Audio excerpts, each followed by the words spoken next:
The American government has decided that there's actually no way to get to the moon. And we're fine just eating the cheese that we have here.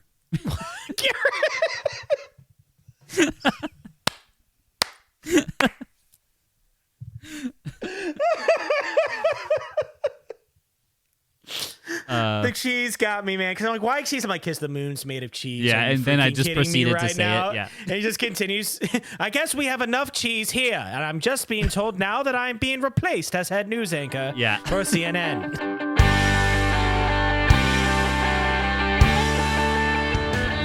So, you know how I was just sitting on a plane for like 16 straight hours with my kids? No. Was this like something recent, or was this during Thanksgiving? The California flight. Oh, okay. Yeah, I do. Elle leans over to me and she goes, Daddy, I want you to draw Charmander. So I was like, 3-year-old impression. I was like, you could have asked me to stand on my head, do a breakdance, and breakdance kick the flight waitress in the face, and I would have done it for you, sweetheart. Let me just do it. He was arrested on charges of dancing, just like in Footloose. It was all for my kids. Yeah. So I drew this. Let me see what I'm looking at. I'll describe it. That is a Charmander who just got done ingesting a substance, and his eyes are wide open. Can I please post this on our Facebook? Yes, you absolutely, absolutely should. So if you're listening right now, go to our Facebook. Oh, man. It'll be the last thing on there. And if we didn't post it, remind us. I'm calling him Chonkmander. Chonkmander. Oh, my gosh. Look at his face. He looks like he's seen some things. I drew this, and I gave it to her, and I said, my God, what have I done? Yeah. And then she looks up at me, and she goes, it's just dead silent, didn't know what to say. You can tell something's wrong with him. Well, all you banter biscuits, if you guys want to cut out the dead silence in your guys' lives, why don't you click like and subscribe wherever you're listening to, give us a 5-star review, and we will provide the noise for your life, even though others might not want it. Nice work. Nice work. Thank you. Thank you. So it's become an art for me. I have a YouTube factoid to share. I'm ready. So in California, I was uploading, our vastly forgotten YouTube channel that even I forget about. We're getting sued, aren't we? No, but that's what you're afraid of. So I decided to spend some time and start uploading some episodes because I've got them already. You know, I edit the video and then I, send the audio out. That's what we use. Yeah. And I noticed that one of the episodes started catching flames. Like it was like, view. And I was like, wait, which what? one? 6, 7. 38 views. Episode 67? Yeah. Episode 60? Actually, what happened was I got all excited. I hate this. I'm so mad. I'm really mad too. I'm really mad too. Garrett, I'm so upset. So I got really excited. I was like, oh, people like this one. It's cool. And it went up to 38. And then I was taking a shower after we got back to Cleveland. And I was like feeling all like high and mighty about it. And I was like, you know what? It's cool. Every once in a while, like this stuff goes out and like it's charming to people. And then I was like, wait a second. And I pulled it up on my phone. Yeah. And it was like 6, 7. And I was like, and like just immediately threw the phone out of the shower. And a bunch of 12 to 13-year-olds were very confused by what they saw. So apparently the phenomenon of this 6, 7 nonsense gets more exposure than our show. And we're catching glory out of it. On YouTube, we're doing fine on the radio waves. But YouTube is like YouTube's on the struggle bus. YouTube's like Alaska when the United States first purchased it. Yeah. it's kind of just up there. Yeah. And they're like, all right, we have it. Now what? And they're like, a bunch of pilgrims go out there on like a covered wagon. I don't know why pilgrims are on a covered wagon. Yeah. But they get there and they're just like, what is this? And then the second they say that, a grizzly bear just like takes one of them. But yeah, so I don't care how it happened, but I was thinking about it, and I was like, how did people just type in episode 67 on YouTube, and then our channel came up? People or probably how just did they typed in 6-7. And somehow the algorithm They got was like, us. what?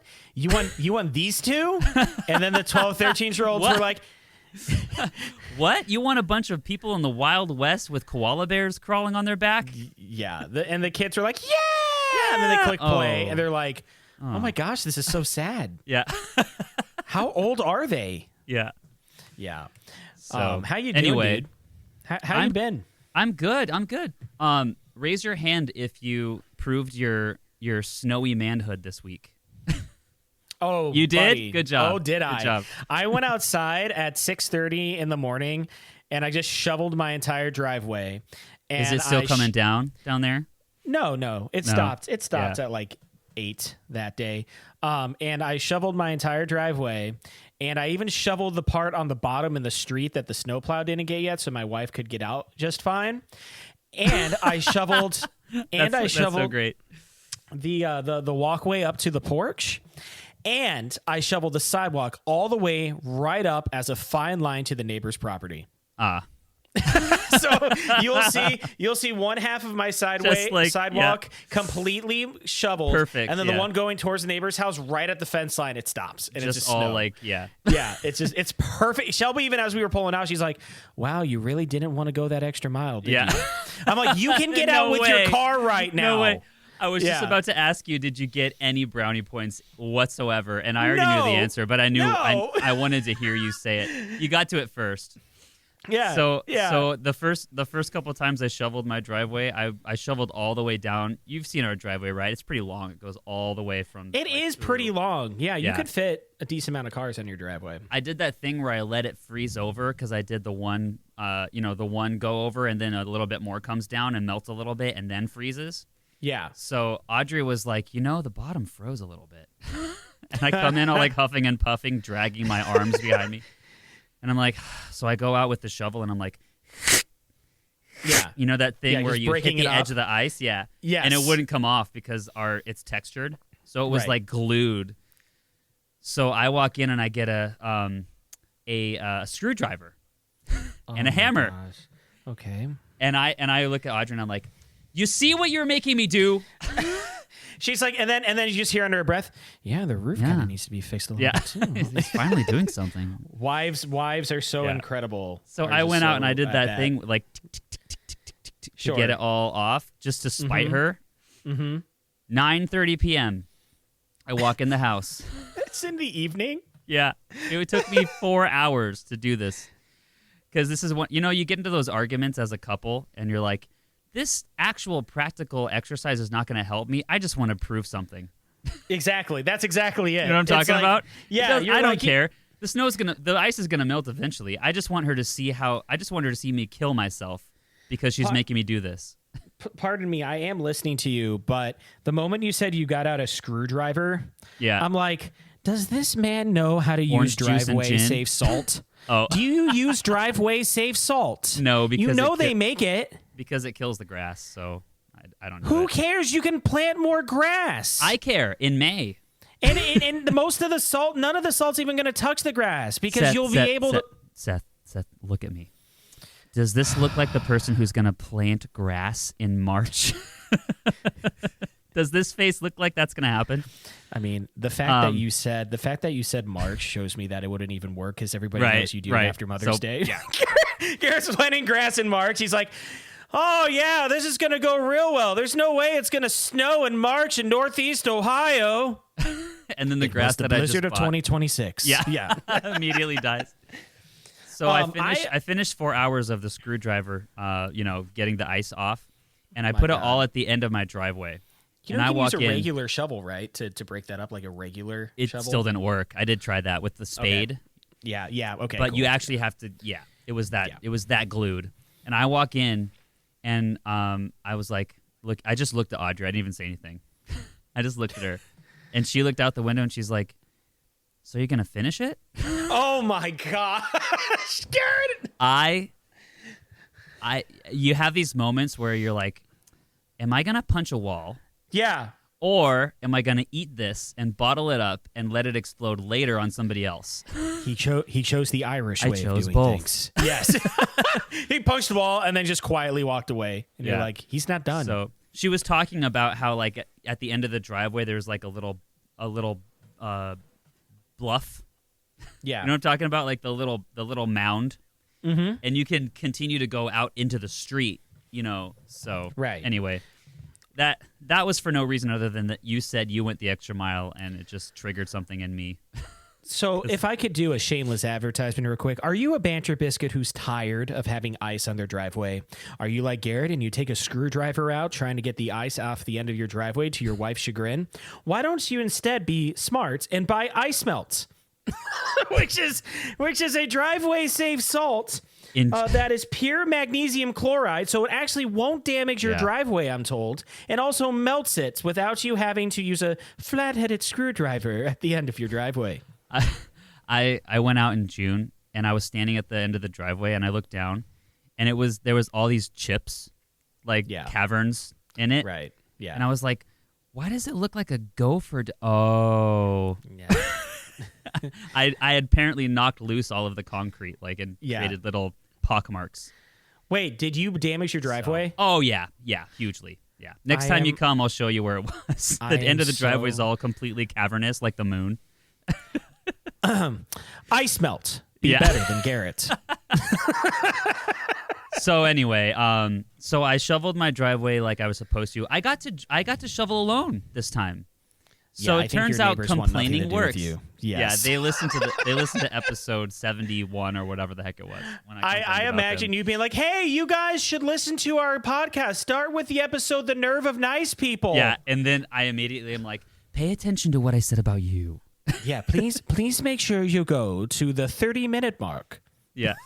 So I got to shovel alone, and then I pulled the car out of the driveway, and then I started driving to work. And, of course, it was completely like, you know, everything's covered. And I'm driving, and, you know, there's just like the person over here, car completely crashed into a telephone pole on fire. And I like wave, I'm like, "Morning."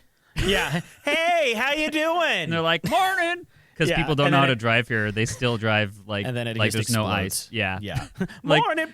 A couple more miles, there's a car upside down on some train tracks. And like, top of the hour. And they're like, "Hey, Gitch, how you doing today?" Yeah. They immediately start like pulling the car.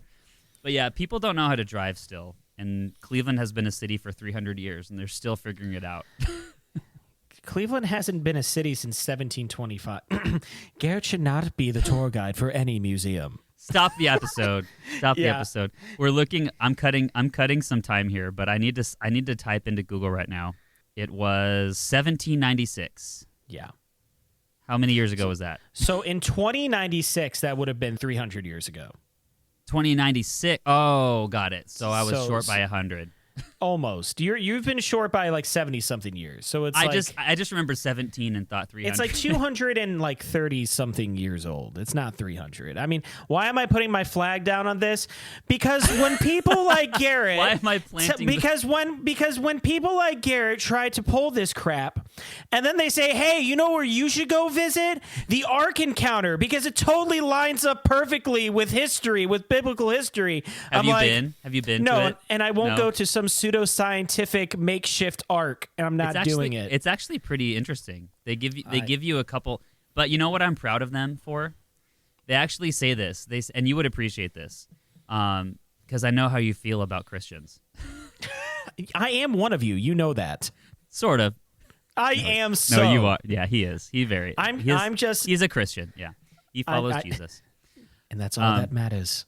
With a lot of spite, but yes. They actually tell you, they say, "Hey, just so you know, this is one way it could have happened. We're not saying for sure, but this is one way that we think it could have happened." All right. Having said that, here's the... I appreciate that. Yeah.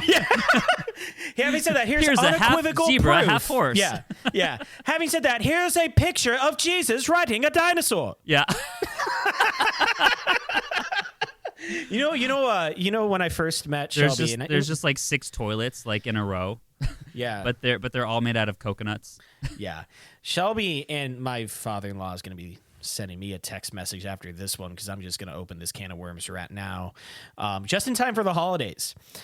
Shelby, I don't know if she still does believe it, so I cannot confirm whether or not she believes this still.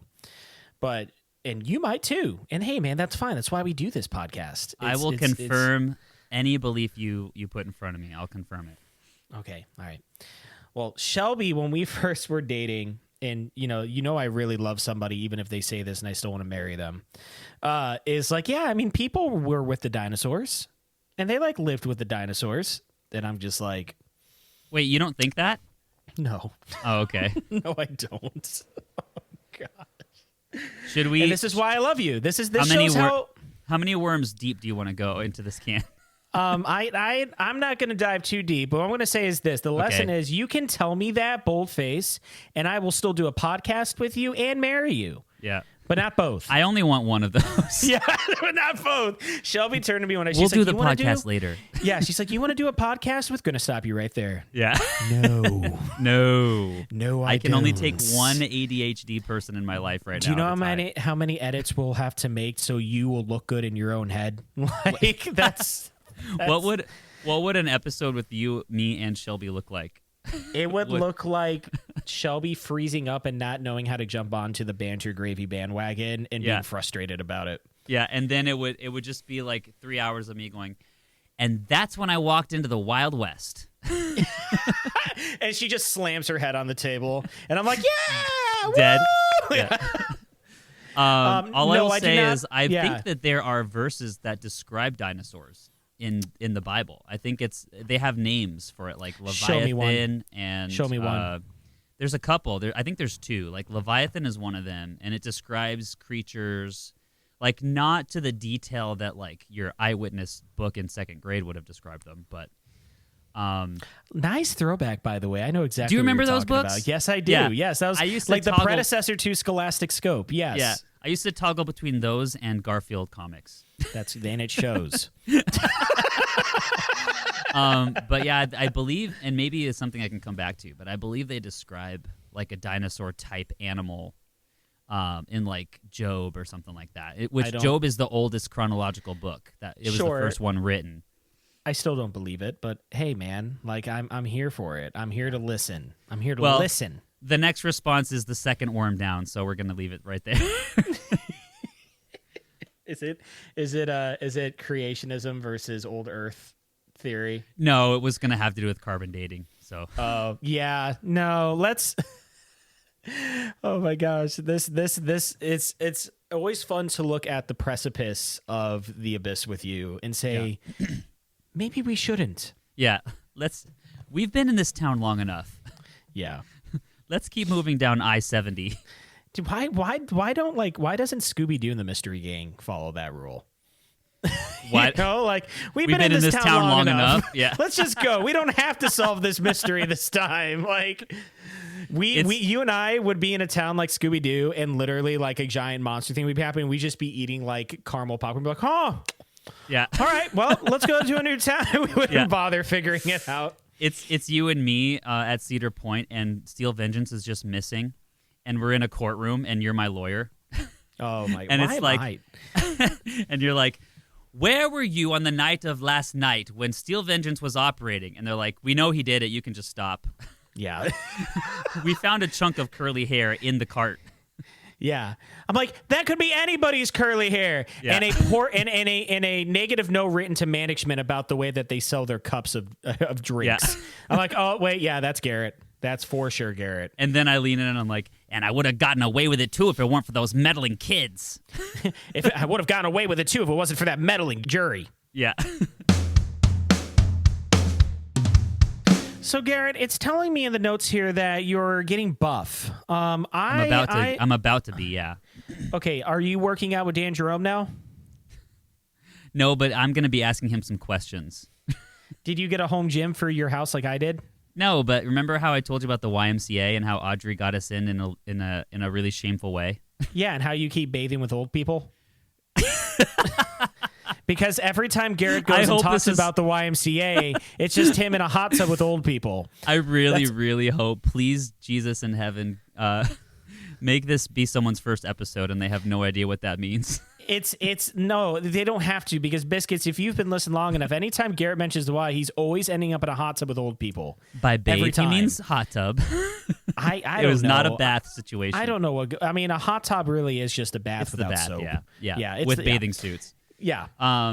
So you know how I'm always healthy and I never get sick.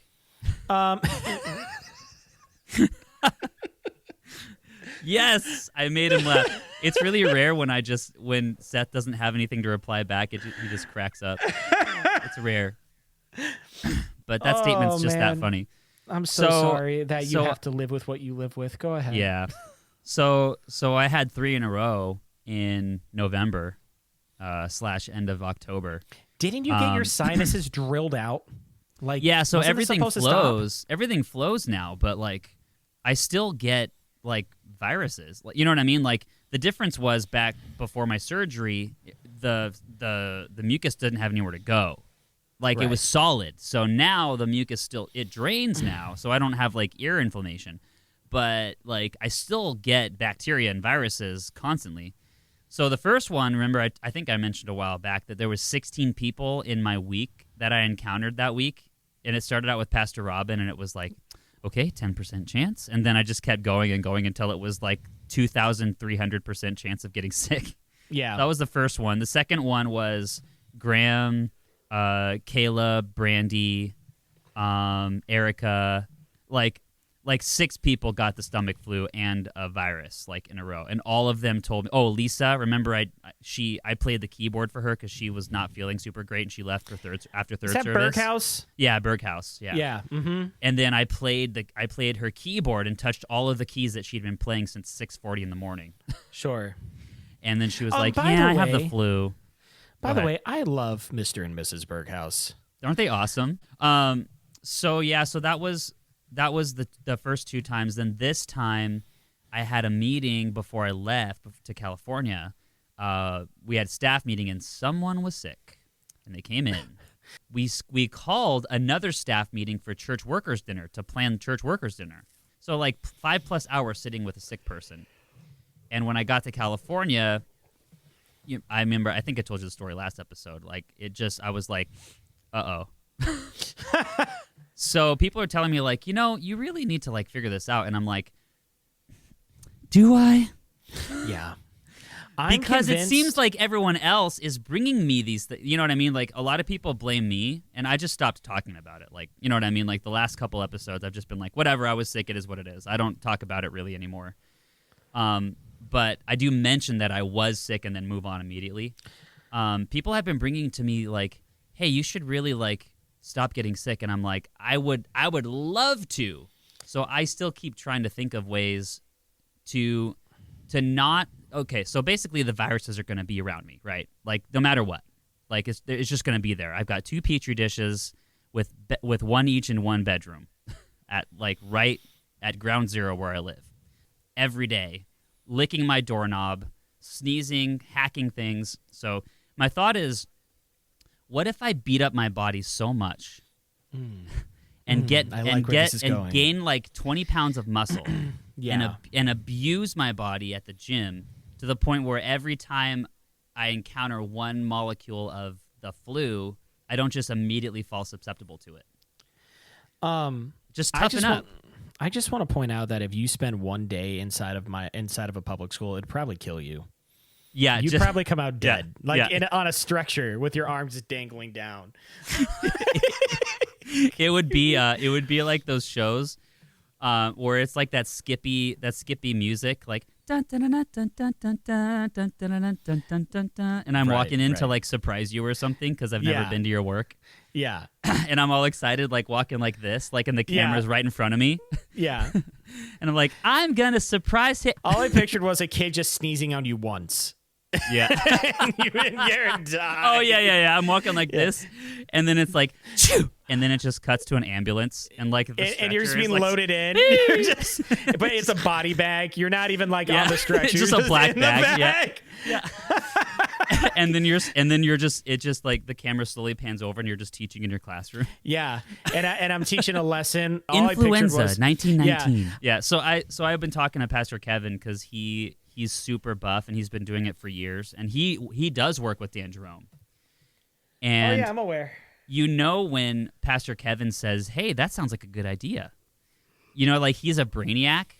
Yeah. So like when he says like, "Oh, that actually makes sense." To me, I go, "Well, now I'm onto something." And yes. So I'm gonna go to the gym. You know how many times he ever said that to me? Zero. I don't think he's ever said to me once, "That's a great idea, Seth." Cut yourself a break though, because you were like 9 when you met him for the first time, right? I was 14. That's the same. And then I left at 24. Yeah. And you know what I found during my time there besides became better friends. You became better friends the more miles you put between you. Yeah, you know what I found my time there besides unconditional love and growth from him, because he really did give me all those things? Yeah. It was, you're pretty much the worst intern we ever had. He said that? No, but oh, okay. He did threaten to fire me once. You're not. He did threaten to fire me once. I mean, I kind of deserved it, but he did, and I don't. To fire you from your him. Volunteer position? I was getting paid for the internship. I got a lump sum. Oh, you almost got fired from your internship. Yes. Do you want to talk about it? What did you do? Yes, I do. I'm excited. I don't think I know this story. Were you the person that signed a really bad thing on Woody? No, that was Matt. Okay. Oh, that was his own that son. Was Matt. Okay. I was there. I was there when that happened. Yes. Did you tell him it was a bad idea? No, I kind of just sat there smiling, and then, yeah. You're just on the Millennium Falcon, and it's like shaking like violently, and there's rocks hitting the side, and you're like, I have a bad feeling about this. Yeah. I basically, I told a girl that I didn't really want to continue seeing her, who went to the church, and I was an intern. And by seeing, I mean, like, we weren't exactly dating, but we were kind of talking. But I'm kind of just like, this isn't really working for me. And the reasons are awful. It's because her family was too wholesome, and I'm cynical.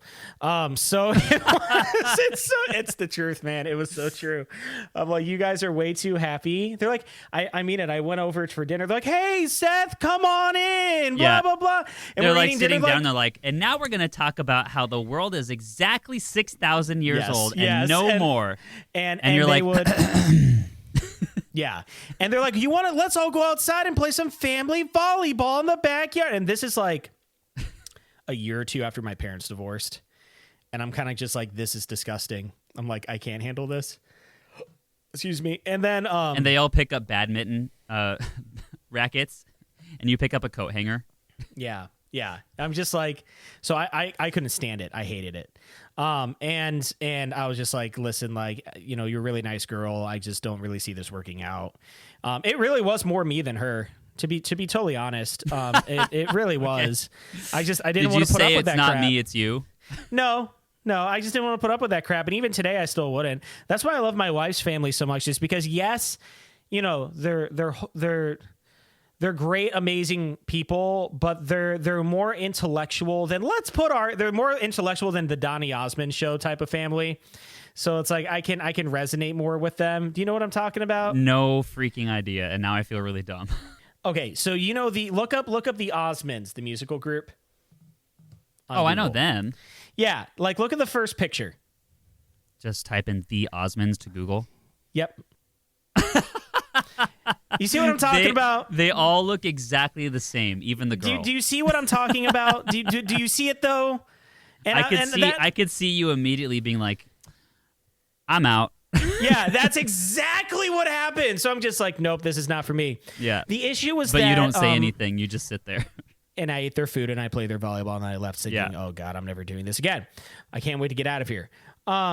So I told her like at church, as an intern, I pulled her in a room like, hey, by the way, like, I think you're great, but I really don't think this is going to work out. I know the girl. Yes, you do. I know the girl now. Yes, you do. Okay. I'm really sad that our relationship hadn't deepened to the point where that was something that we could talk about yet. Yeah. Mm-hmm. Instead, we chose. I don't even know what we talked about, but it was definitely not anything of substance. I did not know this happened at all. Yeah, right underneath my nose. I don't hold it against him whatsoever because I totally shouldn't have done that. That was dumb. But also, it's not like you were gonna come to me and be like, hey, guess what I just did and got in huge trouble for with your boss. Yeah, it was like, whatever. It was at the time I was like, wow, I can't believe he yelled at me. But now, being like, it's like 11 years later, I'm like, oh yeah, no, that was dumb. That makes sense. Yeah, that was stupid. Yeah, shouldn't have done that. Whatever. Yeah. So I'm gonna be going at like 6 a.m. on Mondays. Oh yeah, Garrett's trying to get buff. Go ahead. Mondays, Garrett. Tuesdays, and Fridays. Yeah. So I have to somehow ingest 150 grams of protein during the day. Buddy, so I'm thinking small. I'm gonna slam like one of those muscle milk things with like 30 grams or whatever. Yeah. Right when I wake up, and then I will throw up, and then I will throw up in the shower, and then I will ingest another one on the way to the gym. And that bug from many episodes ago that was in your shower is just like, what are you doing, man? Yeah. I'm just standing there like hunched over. Yeah. And I see these like two little antennae come up through the thing, and it's like, I finally. Oh, and he falls back in the drainer. That is a deep cut of banter gravy. We haven't talked about that in like 40-something episodes, dude. The sewer bugs, yeah. Yeah. So then I'm thinking, I have advice from Pastor about like what to do, like the horizontal day, the vertical day, and then leg day. Like he took me through the whole gamut of like what to do. And the whole time I'm sitting there just shaking my head going, okay. Laughing because I know I'm not going to be able to do it. Yeah. Oh, my gosh. What the This is my wife might have that episode in SpongeBob where he went to go flex and it was just his arm. Yeah. No, it was just bone. It was just his yellow arm. It was just that. Yeah, that's exactly what yours looks like. That's what my arm looks like right now. Yeah. So the idea is 3 days a week, bulk up on protein. If I can't, because I can't gain fat, I just burn it in my sleep. I've been 122 pounds my entire life, and I haven't gone up or down. You weigh less than my wife, and my wife is a pencil. Yeah, it's not good. So the idea is maybe I'm getting sick because I'm just a wuss. You know what I mean? No. Like my body just is like, oh, what's that one germ? Oh, okay, I'm dead. I just think here's the thing, man. Okay, like I've known you for 9 years. We're going on our 10-year anniversary together is in April, and I expect you to do something for me. We're going to because dinner. I'm going to crash immediately into the car in front of us. Yeah, just like and then I'm going to make you deal with the insurance. Yeah, I freaking hate you. And then the second we crash, you're not going to look at me. You're just going to be staring forward. Yeah, and you're like, we're about to do 80. We're about to do episode 150, aren't we? And then I set up 2 microphones. Did I ever tell you the story of the time All right, Garrett. Did I ever tell you the story of the one time I took, at the time, one of my closest friends to the Cheesecake Factory on Valentine's Day? Yeah, I think so. Okay. Tell it again. We go, and I'm dressed up, and he's dressed up, and the waiter totally thinks we're gay. Oh, great. And he's like, oh my gosh, so what can I do for the happy couple? And my friend's he changed his accent. Yeah, my friend's like, well, actually, and I'm like, well, we thank you for asking. I would love a Coke with some grenadine in it. He's like, all right, I'll just take the kids' menus since apparently you guys aren't going to be having any. But what would you like? I bet every waiter or waitress says that about me and my wife. Well, anyway, I had a similar experience with Mark Kessler, who we still are trying to get on the show. He denied us like he's better than us, and it made me so mad. Mark. Well, yeah. Mark and I used to when he had less of a life. You were in the text thread. You were there when he denied us. Garrett, you were there. What? Sorry. You were there. You ever see Wayne's World 2, where Phil, or the first one where they're singing Bohemian Rhapsody and Phil in the back of the car, he's completely just strung out. He's about to puke, but then later in the movie they're telling him about it. He's like, wow, guys, that sounds really cool. And they're like, Phil, you were there. Yeah. Like, you were there. Except I've never had an illicit drug. Neither have I. Yeah. But yeah, so what we used to take hikes together. Like we would go and hike and go on walks. And then Graham was born. Yes, children. And Audrey was still working for a little bit. So on Fridays we used to go. And I remember one time we were at Sandy Ridge walking on this nice dirt path. And I had Graham in the stroller because he was just a baby. And we're walking, and then I remember this one guy was like walking by and he just looked over and smirked. Yeah. And I stopped dead in my tracks. I was like, "Oh, wait. Who are you with again?" Me and Mark. Oh yeah, definitely. It's just me and Mark walking with a baby. Yeah. That's hilarious. And I remember I looked back at him and I was like, "What? Oh no." Yeah. Hey man. So then it's Mark cool. was like, "I'm cool with it. Whatever." Yeah. Who cares? Like even if you were like, "Hey buddy, I'm here for you, dude." So hopefully I'll be updating the biscuits on my buff journey from time to time. I'm hoping to go tomorrow morning. Is going to be the first day. He'll be done within 2 weeks. Yeah, no, buddy, we're all here for this. So next episode, I'll be able to update you on 3 separate occasions on how it's going. You're just jacked.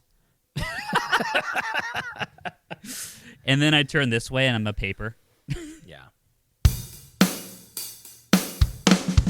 Did you like the text message I sent, or the thing I said on the phone to you? Did you ponder that at all? Let me see. Which specific thing so I can remember? No, I called you and I said the thing about come as you are versus agree before you did belong. I ponder that at all? Yeah. The only thing I thought of in pondering was basically it made me feel less sympathetic to people with problems with church because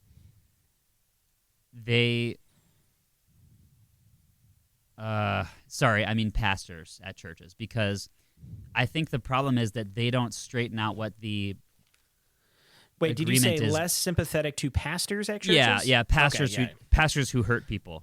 Right. Because they're not setting out the expectations properly with people. You know what I mean? So like here at our church, we tell them like in membership, like you are expected to serve. You're going to be abused. Yeah. Like you literally are expected to give large chunks of your life away because we believe it's good for you. And you're not going to be allowed to just sit and not do anything. Like that's an expectation. And what a lot of churches do is they just say, whatever it takes, like to get them in, like let's just get them in and get them in here. And then people will sign them up for something and then guilt them into serving that much. Right. So if you just say ahead of time what it is you're expecting, then people have a chance at least to go, oh yeah, I don't want to do that. I just want to sit around. Yeah, I think my church, and I love my church for all that it is. I really do. You know, there are some things I disagree, obviously, with from inserting political commentary into messages. I think they do that I at times, and I so disagree, and I'm just like, this is silly. But I know that, like, you know, they really work their volunteers, which I think is fine. But I think the flip side of that is, like, you know, people are going to be jaded and burned out because you have to take care and you have to cycle people in and out. And it doesn't, I think, happen. I mean, on the worship team, it does. On the worship team, well, it depends what instrument, right? You know this. Yeah. But, you know, like, you know, you can't just use and abuse your people. And they don't do that, but it's there could be a better way. You know what I mean? There could be a better way to spread things out more, I feel. I think just tell people what you're expecting out of them and then let them decide if they want to be a member or not. But maybe I'm just speaking from a place of security because a lot of churches are just clamoring for people because they're nervous that they're going to die. Churches have declines, you know what I mean? And so it's we need to do whatever we can to like retain people. But I'm speaking from a place of growth. We've done nothing but grow. Do you think that the is this part of the episode? It can be. Yeah, why not? Okay. Do you think that the church has gotten into a steeper decline, and I don't know if it has or not. But do you think that mixing political talk within the church helps or harms the church's growth? The church has gone into a decline because of the political right. That is why it has gone into a decline. Garrett, please keep going. Talk to. Because I literally have this plate of mashed potatoes and turkey in for me, and you're just gonna pour this beautiful gravy. Well, it's fine. All over it. It's fine because this is one of the few things we agree on. Yes, but the far political right, we agree on most. Just we don't. We're very far apart, but that's okay. Oh, well, I love you. You just don't feel it because I don't because I don't get all offended and butthurt. That's true. So, yeah. But I make it clear when I don't agree with you. I think that people have abused Jesus, and I think political left Christians do it as well. I agree. For their political agenda. Like, yeah, for sure. example, people will say, hey, Jesus preached love his entire life. We need to just accept and love everybody. And enable people's behavior. Yes. And yes. they are insinuating that means we need to condone things and join them in it and encourage them in it, when I think ultimately what Jesus was doing was saying, don't be judgmental for them. Your job is to love them. Yeah. And you can still do that and communicate that you don't agree with everything they're doing, but love doesn't have anything to do with joining them or not joining them in their behavior. Right. It just has to do with you're a child of God, you're loved regardless of what your actions are. So that's what the political left does. The political right says Jesus wants this particular person in office and wants you to do this and that specific thing, and you know what I mean? And they back their political agenda with scripture completely taken out of context and throw verses that were completely about something else. And the world, now that they have all the information available to them at the tip of their fingers, can check this crap. They're double checking the church and going, hey, that's not what he meant. And then they immediately throw it out because people who are unsaved have yet to make the distinction between God and God's people. Yes. And so according to them, hey, somebody at church said something wacky. That means God's wacky. Exactly. And you hit the nail right on the flipping head. And this is something that I have such an issue with in church, because you have to recall, and Biscuits let you guys in. I sent Garrett, I told Garrett on the phone, I said, how do you feel between the phrase come as you are versus agree before you belong? And it's something I've been thinking about for a while. And I actually sent, because Garrett said on a previous episode, I believe it is when you made the comments about the 7 embryos being thrown away, and then I said, then I said, oh yeah, Garrett, but there's genocide going on in the world, so why don't we yes, let's make a big deal about frozen embryos that haven't known life. And then we immediately moved on to, I don't know, an octopus with a shotgun. Applebee's. Yeah. But Garrett told me after the episode, he's like, wow, so you've gone really left, huh? But I don't believe that I have. And one of the things that I did recently was I took a test because I really wanted to know, and I believe you said we could bring this up on the podcast. Yeah. Next time we talked. I'm actually moderate right. Yes. Like, I am not really. So what I have noticed is I am a liberal conservative or a conservative liberal is basically what I've been. Yeah. Right. It's like somewhere out there, Ken Burns just had shockwaves go through his body. Yeah. He's like, what was that? We must document this immediately. Somebody said something really weird. Yeah. And my issue that's how he talks, apparently. My issue is basically what you said, where, I've been told so much since the last election cycle, or I've been hearing it from people, not everybody, but certainly some people, where, we vote for the policy, not the politician, and we're voting for whatever will be God's, best, entrance into this government. The closest thing to what we as Christians should vote for. And it totally put me on this journey, because I was like, no. I was like, wait a minute. Like, that's crap. Like, that's literally what I was thinking when I'm sitting there. I'm just like, this is crap. And here's my reason why this is crap. And it kind of started with this phrase, with the Bible doesn't say choose the lesser of two evils. That is not in anything biblical that I have ever found. I haven't heard people claim that. No, they haven't, but they've been preaching it. Let's just choose the lesser of two evils. I have to vote. I have to choose. Well, as a Christian, you're not called to do that. And then I started thinking, like, okay, so, I've gone on bunny trails of, like, what is the American political / religious history? How are they intertwined? But what I have found is, and it's not don't vote, okay? If you're going to vote. And one of the conclusions I've found is, if you're going to go and vote, but don't you dare ever try to put a spiritual overtone to your decision of what you're doing, because let's just be honest. You're voting for what you want to vote for because you have a belief that is a way that this nation should look. Okay? Because if you truly believe this nation should look as a Christian nation, and I am vehemently against Christian nationalism, and I have historical precedences to back that up. But if you truly believe that this nation should be truly under God, I believe, number one, you're failing in your task as a Christian in the first place because you're ambassadors for his kingdom, not advocates to change this country into something it's never meant to be. And I also think that it's just an excuse. I think it's an excuse. And I think propping up anything spiritual and say, well, we're voting for the spiritual things. If you truly were, you wouldn't even be voting in the first place. You wouldn't be even wasting your time.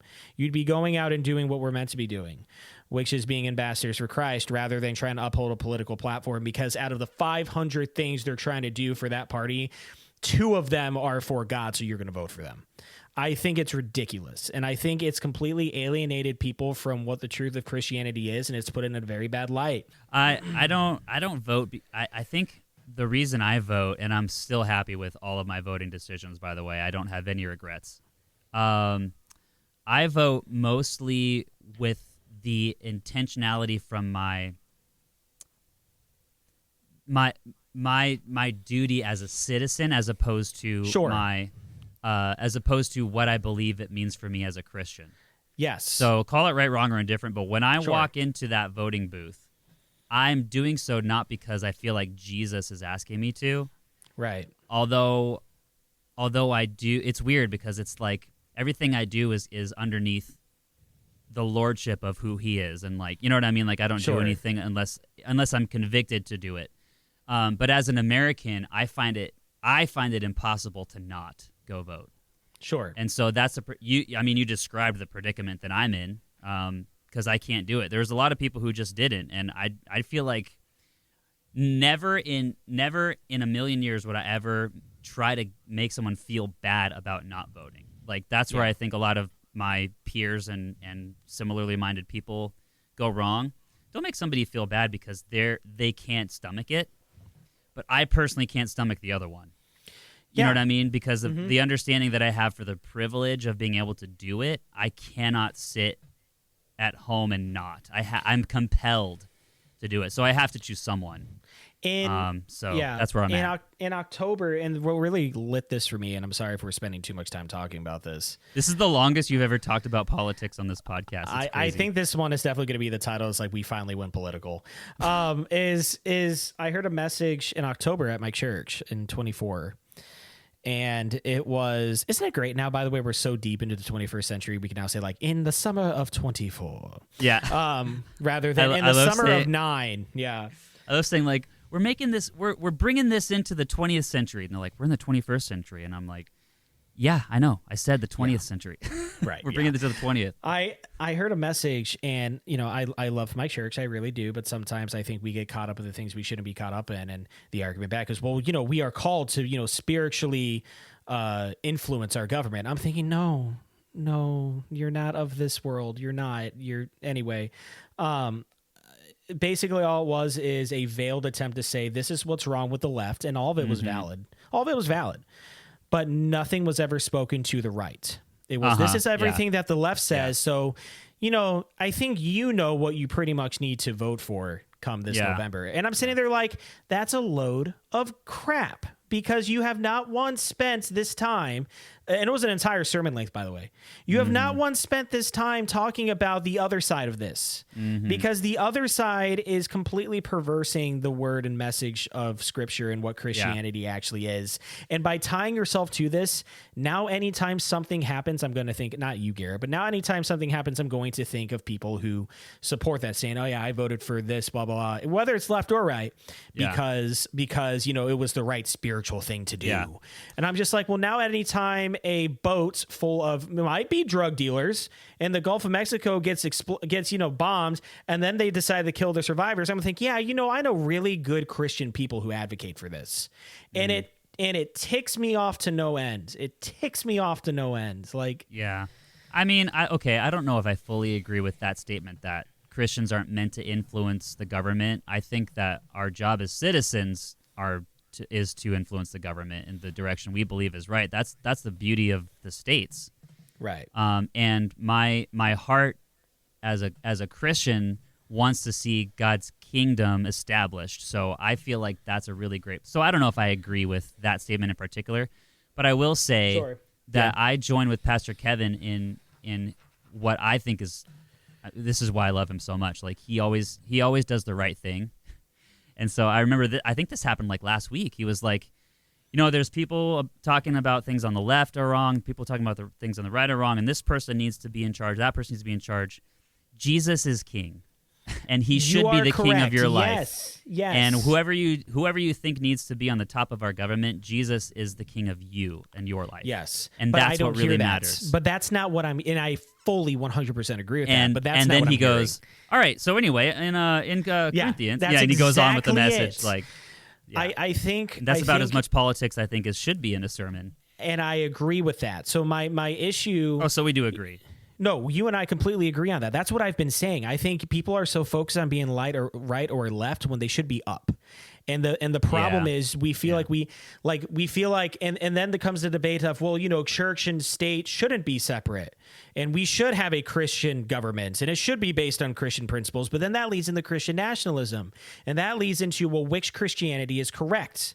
And which one is going to be the one that's dictating everybody else? And I promise you it won't be the one that you and I agree with. Of God. Oh, God. Can you imagine? And now a moment of tongues. Oh, man. Yeah. Well, Biscuits, we've wasted your time. This is the end. This is the end. And I can't believe that we've gone a full episode and Seth hasn't noticed my new microphone. I haven't. Well, I kind of have been looking. I'm like, wow, that's a really nice microphone. But anyway, so what is? Yeah, what about Christian nationalism? Yeah, and how I'm vehemently against it, and you should be too. Yeah, it's a great microphone, dude. That's good. So yeah, we're a real church now. I think I messaged that to you earlier in this week. Yeah, but we're recording backing tracks now. Okay. And reference tracks, so guitar. So no longer are we letting people just get up and sing willy-nilly.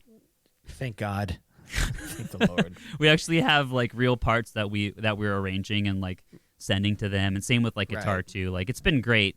Jeremy, a guitar player who I've leaned on for years and years, has been awesome. But he's one of the only people I trust to get up there and just play what he feels like is best. So now we're recording like guitar backing just to like for reference and sending. So I invested in a new microphone, and I'm using it. Yeah, that's gosh good. Dang it. That's good. But I will also add that sitting here before the podcast, I got on eBay and ordered me one of these bad boys. So I actually do have one of these coming. I'm not just abusing church equipment. Sure. As I sit here in this room with a green screen around me. But this equipment is mine, except for this microphone. But I do have one coming on the way. So if you notice that there's a higher level of audio quality, it's me. It's Garrett getting buffer. Yeah. Okay, Seth, it's that wonderful time again for news from around the world. Incorporated.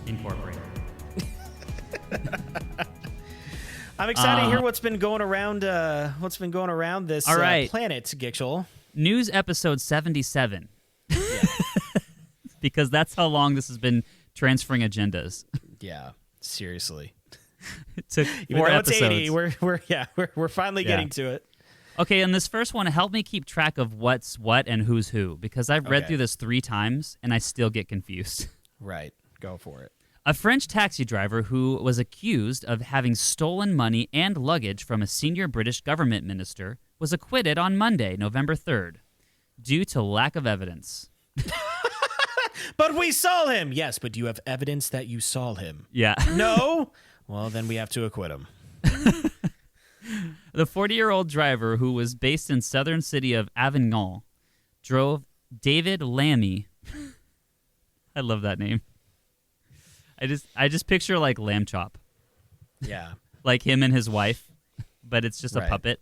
And she's like, "This is the song that never," and he starts like choking. And his wife, more than 600 kilometers, and I found out that's 370 miles, from Forlì in northern Italy to the ski resort of Flaine in the French Alps on April 11th. But at the end of the journey, and it has quotes, tone escalated over how much the trip cost. Notice how it's the man. Which is what happens to me every time I order McDonald's. Me too. It's like $8.50 for 2 cheeseburgers and a fry and 1 chicken nugget. Yeah, and then it's sorry, we forgot. Sorry, we forgot the nugget. That'll be $80.60. Oh my gosh, dude! Five Guys is like $95 to feed a family of 4. Yeah. Just Did I tell you? dude. Did I tell you about the time I walked out? Had we started the podcast yet? I don't know if we had. I don't know if we had started the podcast yet. But I used to try and get food in between like errands. Like I would go run errands for church. Yeah. This is back before we had children, so it must have been before the podcast. And I remember walking into a Five Guys, and it was like, I don't know. I usually just get like the little cheeseburger, and like the one patty cheeseburger. Yeah. And I started adding it up, and I put the fries on, and I was like, it was like 16. We did talk about this because I went to Bibi Bop, like right after, and it was the same price, but for like much less food. Yeah. But like I walked out, I was like, I can't afford this, and it was that moment in time where I was like, oh, I am poor. I think the world just got more expensive. I truly do. Yeah, we're still fine. Yeah. The driver then left with his passenger's bag in the boot of his car on accident.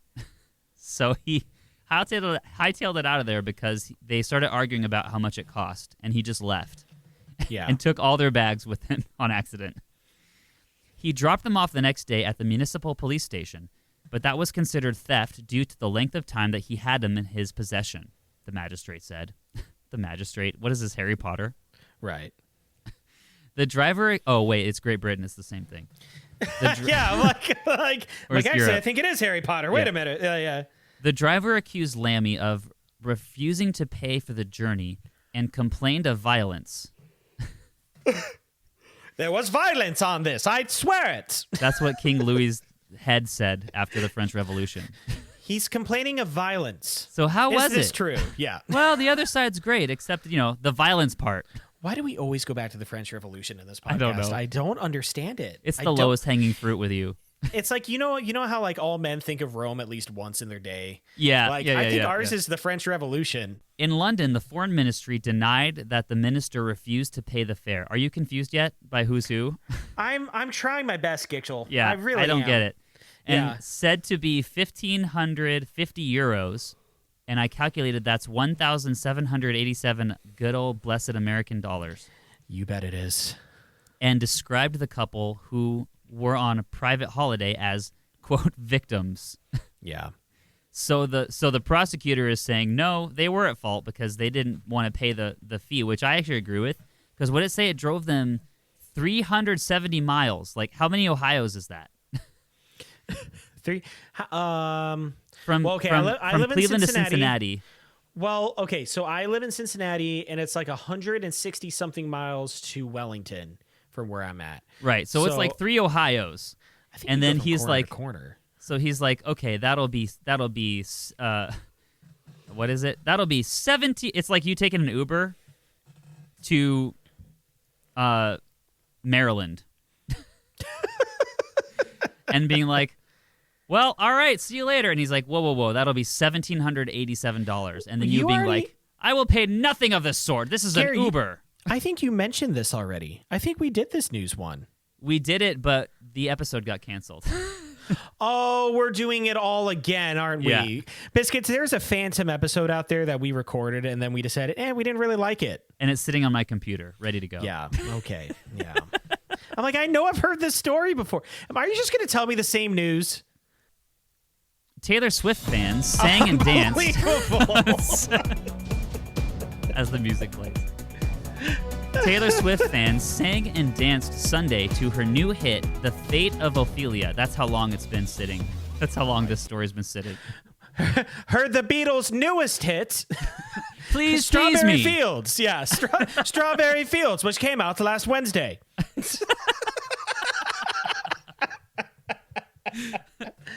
The American government has decided that there's actually no way to get to the moon.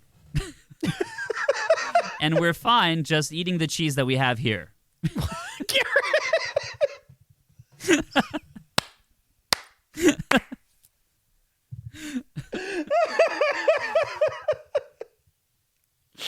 The cheese got me, man. Because I'm like, why cheese? I'm like, kiss the moon's made of cheese. Yeah, and then I just proceeded to say it. Yeah, and he just continues. I guess we have enough cheese here, and I'm just being told now that I'm being replaced as head news anchor. Yeah. For CNN. Fate of Ophelia. They sang and danced Sunday to her new hit, Fate of Ophelia, at a German museum exhibiting a painting thought to have inspired the music video to the song. So it turns out teens will go to a museum if a Taylor Swift song is inspired out of it. Some came as Ophelia in white dresses with flowers in their hair, while others donned sparkly outfits like those worn by Taylor Swift on her Eras tour, which has nothing to do with Fate of Ophelia, as they descended on the western town of Wiesbaden. I could see them. Some of the news reporter. Some dressed as Ophelia, some dressed as Taylor Swift herself, and some dressed up as John Mayer with nail claws on his face. You know they dated, right? Yes, I'm aware. Yeah. That's like one of her songs, right? And he did not come out unscathed. No, nobody does. That's why That's why we're so nervous about that football player. Yeah. Yeah. I've always wondered what those moments are when Taylor walks up to you and asks you if you want to take her out on a date. It's like, do I want a song about me? Yeah. Who asks who out is my question, because if it's the guys doing it, none of this is her fault. If she asks me out, I'm going to say, do I get 50% royalties on my song? And she's going to say, don't be ridiculous. You get 56%. Oh, I'm like, awesome. Yeah. About 200 Swift fans flocked to the sold out of... I was just imagining, what does a flock of Swifties look like? They're just normal people, but like eating cornmeal off the street, like eating breadcrumbs. Yeah. And then she starts walking all like seductively, and she's like, "I knew you were a gaggle when you walked in." And they're like, ha, ha, ha, ha, and it's just all these like single / unhappily married women who are like following her. And then a snowflake falls down, and she goes, "Uh-oh," and they just take off and fly south. Yeah. The Fate of Ophelia was then blasted from speakers, so the museum's going with it. And the fans got to their feet to dance in front of Hayer's painting before lining up to snap selfies with it. Yeah. And there's quotes here, which I had to put in. Like, I really love art. I wanted to see like the connection between Ophelia. This is a real quote. Oh, I bet. Between the Ophelia painting and Taylor Swift in like real life. Oh, Isabella Bastian, 26 years old. Oh my word. There's another one. Yeah. The atmosphere is great. It's like a mini concert. Said another fan. Uh-huh. Why am I hearing Swiftie reviews? I don't know. This is just what the reporters are saying they said. Right.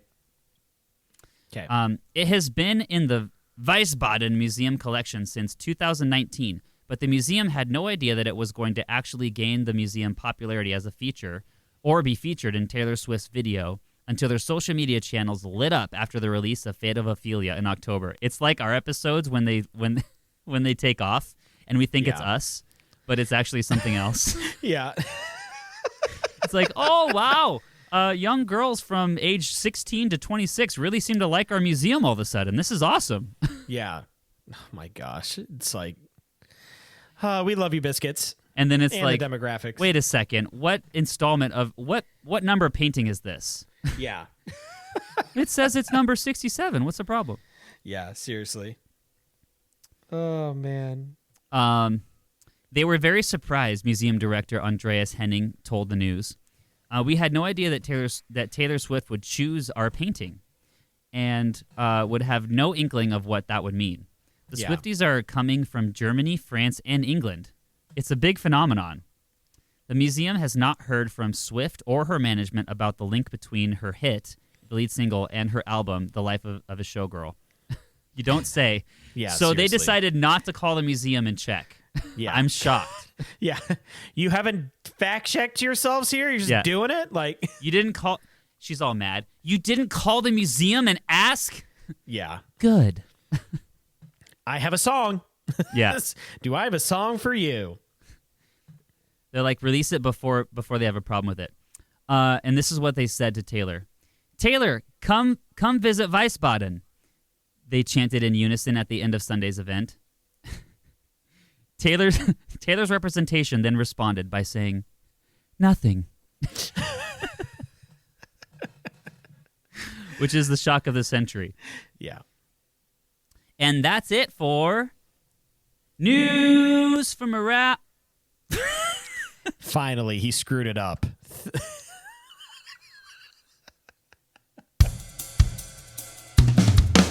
All right, Banter Biscuits, if you guys have had a great time listening about Taylor Swift and Garrett trying to get jacked, please click like and subscribe wherever you listen to. Give us a 5-star review. And for every like we get, that's how many sit-ups Garrett will do.